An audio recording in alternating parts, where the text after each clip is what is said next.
Mėgstame ar nemėgstame, visi vis tiek turime skaityti knygas. Bet ar kada susimąstėme, kokie rašytojai yra mėgstamiausi mūsų bendraamžių tarpe? Tai yra mūsų klasė. Kaip visi mėgstamiausi rašytojai? Mėgstamiausi rašytojai turbūt būtų Phyllis Christian Cass arba Rowling. Čia nelabai skaitau knygas, bet kiek esu perskaičiusi, tai turbūt Astrida Lindgren, kaip jaunesnė.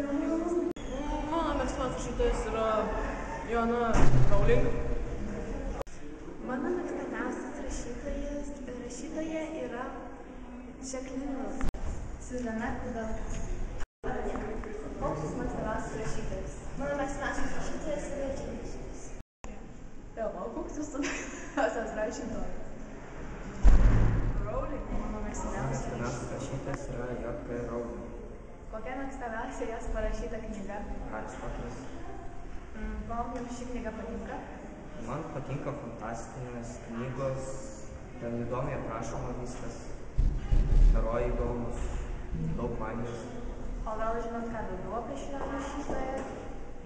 Nelabai domėjausi jie, bet žinau, kad ji man patinka. Ačiū už atsakymą. Kristina, koks mėgstamiausias jūsų rašytojas? Vaikystėje man labai patiko Astrida Lindgren. Bėgant laikui, ją pakeitė Rowling. Koks mėgstamiausias jūsų rašytojas? Mano rašytojas yra geriausias, mėgstamiausias. Iš tikrųjų, aš nekreipiu dėmesį su tos rašytojas. Man svarbu yra pati knyga, bet aš prisimenu geriausią knygą perskaityti. Tai Haris Poteris, aišku, ir prisiminsiu yra rašyta Rowling. J. Asher, Christian Cass, Astrida Lindgren. visi šie rašytojai ypač populiarūs mūsų klasėje. Tačiau mūsų klasėje karaliauja Joanna Rowling. Mano mėgstamiausias rašytojas yra... Aš neturiu savo mėgstamiausią rašytoją, nes aš skaitau visų rašytojų knygas. Manau, jį išgarsėjo savo 7 knygomis Haris Poteris ir jas atnešė labai didelę šlovę.